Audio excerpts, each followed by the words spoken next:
Hello students, this is Vikas Garg. Welcome again on my YouTube channel. Students, in last video we had the start the chapter not for profit organization and it's the short name NPO. Today in this video we will discuss about the some important item relating to not for profit organization. First of all, subscription. Subscription is the main income source for the not for profit entity. यानी students जो not for profit organisation है उनके पास major income sources subscription होता है। ये क्या होता है सब्सक्रिप्शन? जैसे कोई क्लब वगैरह है तो उनके मेंबर्स को बने रहने के लिए एक सब्सक्रिप्शन देना पड़ता है, एनुअली सब्सक्रिप्शन देना पड़ता है। लास्ट वीडियो में सबसे पहले मैं आपको बताना चाहूँगा, अगर आपने मेरी लास्ट वीडियो नहीं देखी है तो आप वो जाके ज़रूर देखिएगा। अगर आप वो वीडियो नहीं देखेंगे तो आपको यहाँ से कुछ भी समझ में आने वाला नहीं है। तो देखिए सब्सक्रिप्शन क्या होता है, तो मैंने भी आपको बताया क्लब वगैरह के लिए जो मेंबर्स होते हैं उनको मेंबर बने रहने के लिए अपनी सब्सक्रिप्शन देनी होती है। और मैंने आपको लास्ट वीडियो में भी बताया था कि जो इनकम एंड एक्सपेंडिचर अकाउंट है उसमें हम केवल रेवेन्यू, जो इनकम या रेवेन्यू एक्सपेंडिचर होते हैं केवल वही लिखते हैं। तो जो सब्सक्रिप्शन है वो हमारा क्या हुआ, रेवेन्यू इनकम हो जाती है। तो इस प्रकार से हम इसको कहाँ लिखेंगे, इनकम एंड एक्सपेंडिचर अकाउंट के डेबिट साइड में, इनकम एंड एक्सपेंडिचर अकाउंट के डेबिट साइड में हम इसको शो कर देंगे। तो ये हम कहाँ, सॉरी डेबिट में नहीं क्रेडिट में लिखेंगे क्योंकि ये हमारे लिए इनकम है। तो देखिए आपको क्वेश्चन के अंदर या तो receipt and payment account given होगा जिससे आप इनकम एंड एक्सपेंडिचर अकाउंट बनाएंगे, या फिर income and expenditure account question में गिवन होगा तो आप उससे रिसिप्ट एंड पेमेंट अकाउंट बनाएंगे। इसमें मैं आपको बता दूं, जो ये स्टूडेंट्स आपका एनपीओ है वो आपका टोटल जो वेटेज होती है इसकी 10 मार्क्स की होती है। इसमें आपके 3 क्वेश्चंस आते हैं, एक सिंगल मार्क्स का क्वेश्चन आएगा, एक 3 मार्क्स का क्वेश्चन आएगा, एक 6 मार्क्स का क्वेश्चन आएगा। तो काफ़ी ईजी है, आप इसमें 10 मार्क्स स्कोर कर सकते हैं। तो देखिए मैंने आपको बताया सब्सक्रिप्शन क्या होता है। सब्सक्रिप्शन जो है वो आपको रिसिप्ट एंड पेमेंट अकाउंट में गिवन होगा रिसिप्ट साइड में, राइट, यानी कि डेबिट साइड में। तो उसको आप क्या करेंगे, जितना भी करंट ईयर का सब्सक्रिप्शन होगा उसको आप इनकम एंड एक्सपेंडिचर अकाउंट की क्रेडिट साइड में शो कर देंगे, ओनली करंट ईयर का। इसको आगे हम आने वाली वीडियो में डिटेल में डिस्कस करेंगे कि ये हमें कैसे शो करना है, राइट। तो फर्स्ट हो गया सब स्टूडेंट सब्सक्रिप्शन। सेकेंड आता है life membership fees, life membership फी। देखिए स्टूडेंट्स ये लाइफ मेंबरशिप फी क्या होती है, अभी मैंने आपको बताया कुछ जो सब्सक्रिप्शन होता है वो एनुअली पे किया जाता है, इसलिए हम इसको रेवेन्यू इनकम मानते हैं। बट लाइफ मेंबरशिप फीस क्या होता है, कुछ मेंबर्स ऐसे होते हैं ऑर्गेनाइजेशन के कि जो होल लाइफ के लिए lump sum life membership fee pay कर देते हैं, राइट।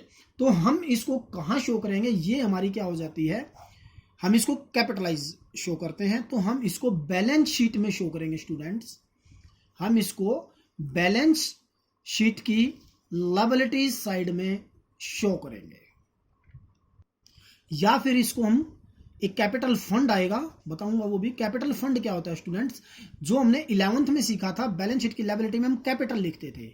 बट कैपिटल का मीनिंग क्या होता है, capital are those investment, capital are those money which are invested by the owner, by the proprietor while start the business. Business word use कर रहा हूं, बट यहाँ पे बिजनेस नहीं है स्टूडेंट्स, तो इसलिए हम इसको कैपिटल फंड लिखेंगे। और इस कैपिटल फंड में हम इसको प्लस कर सकते हैं या फिर सेपरेट हम लाइफ मेंबरशिप फीस इसको शो कर सकते हैं। नेक्स्ट आता है endowment fund. Endowment, what is endowment fund? It is a fund arising from a bucket और द गिफ्ट। ये जो अराइज होता है स्टूडेंट्स, ये किसी बकेट के रूप में या किसी गिफ्ट के रूप में अराइज होता है। और ये क्या होता है students, the income of which is devoted for a specific purpose. जो ये इनकम होती है ये किसी स्पेसिफिक पर्पस के लिए होती है, right. It is a not capital receipt, ये कैपिटल रिसिप्ट नहीं है students, because it provide a permanent income of any institute. किसी भी इंस्टीट्यूट की ये परमानेंट इनकम है, तो इसलिए हम इसको लायबिलिटी साइड में ही शो करेंगे। It is shown in the liability side of balance sheet. तो ये हमारा इंडोमेंट फंड है। नेक्स्ट आता है students entrance fees. Entrance fees, it receive from the new member apart from the amount of annual subscription.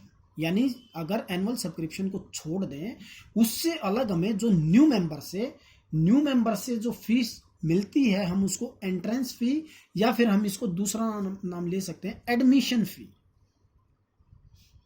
देखिए students क्या होता है, जो हमारे पास एग्जिस्टिंग मेंबर होते हैं उनको मेंबर बने रहने के लिए सब्सक्रिप्शन देना होता है, परंतु जो क्लब होते हैं उनमें नए मेंबर आते रहते हैं, तो उनके लिए एडमिशन फी या एंट्रेंस फी होता है, राइट।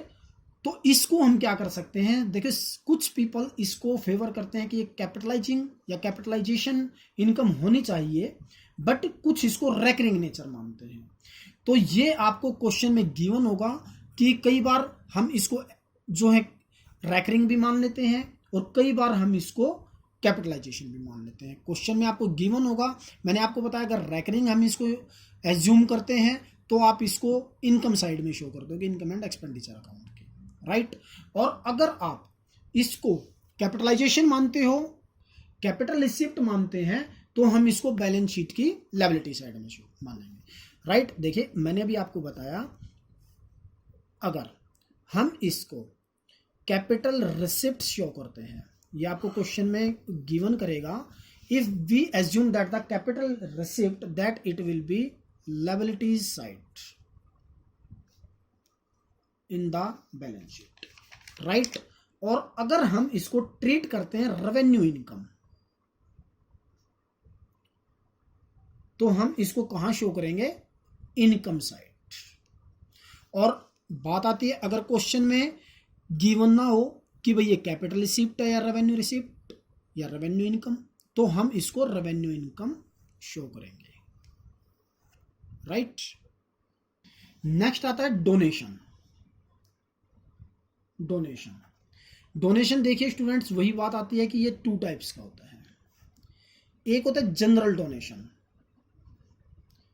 जनरल डोनेशन दे दिया जी, कोई पर्पज नहीं है कुछ भी, ये डोनेशन दे दिया, आप किसी भी इसको यूज में कीजिए, तो हम इसको कहाँ शो करेंगे, तो हम इसको जनरल डोनेशन को, अगर जनरल डोनेशन क्वेश्चन में गिवन है तो स्टूडेंट्स ये जो है credit side of the income and expenditure account, यानी कि income and expenditure, it means income side show करेंगे, right. If general donation is given in the question, then it will be shown in the income side of the income and expenditure account. अब बात आती है जी वही specific का मतलब क्या होता है, जो किसी स्पेशल पर्पज के लिए गिवन है। अब मैंने पैसा दे दिया, लो जी ये आपका बिल्डिंग बनाने के लिए है, तो जब तक वो बिल्डिंग नहीं बन जाती तब तक वो क्या रहेगी, हमारी लायबिलिटीज रहेगी। किसी स्पेसिफिक पर्पज के लिए जो डोनेशन दिया जाता है वो हमारा स्पेसिफिक डोनेशन कहलाता है, right. And it will be shown in the liability side of any balance sheet, क्योंकि ये हमारी लिए कैपिटलाइज होती है, राइट स्टूडेंट्स। नेक्स्ट आता है लीगेसी। ये क्या होता है students, it is the amount which a non profit entity receive as per the will of a deceased person. जब क्लब का कोई मेंबर या कोई एक्सपायर हो जाता है तो उसकी विल के ऊपर कुछ असेट्स या कुछ भी चीज होती है वो क्लब को दे दी जाती है। It appear on the debit side of receipt and payment account. ये जो आपको मिलेगी ये आपको रिसिप्ट एंड पेमेंट अकाउंट की डेबिट साइड में यानी कि रिसिप्ट साइड में दी मिलेगी। तो ये क्या है स्टूडेंट्स, हमारी रैकरिंग नेचर है, राइट।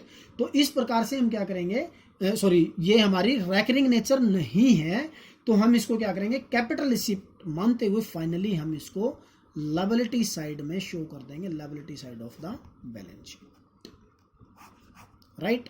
ये आपको गिवन होगी, given in debit side of receipt and payment, और आप शो करोगे shown in liability side of balance sheet, right.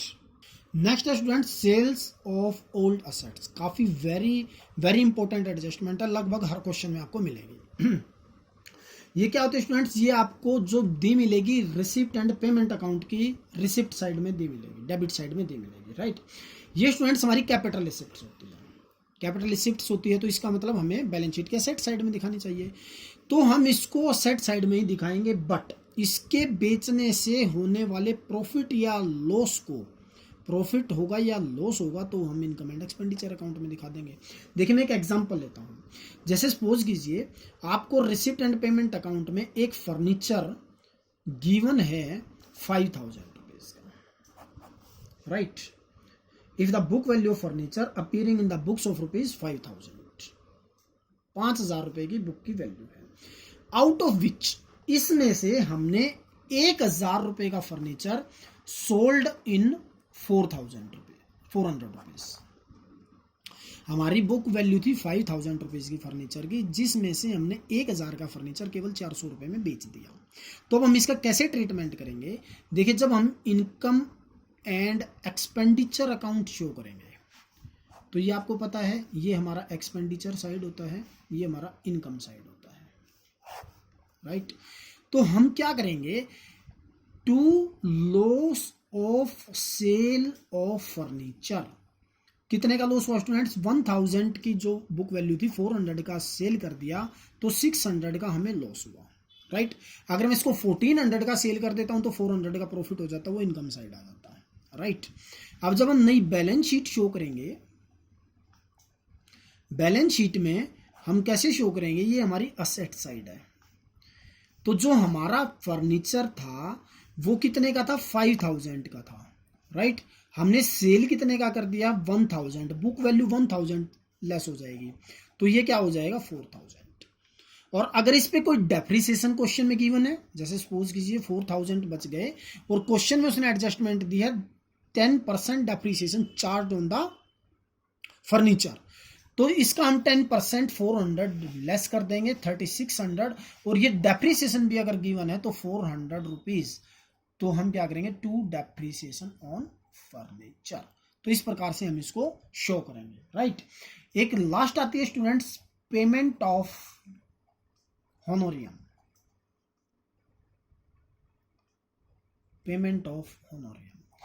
देखिए ये क्या होता है स्टूडेंट्स, ये अमाउंट वो अमाउंट होता है जो एक ऑर्गेनाइजेशन उसको पे करती है जो हमारी ऑर्गेनाइजेशन का एम्प्लॉय नहीं है, राइट।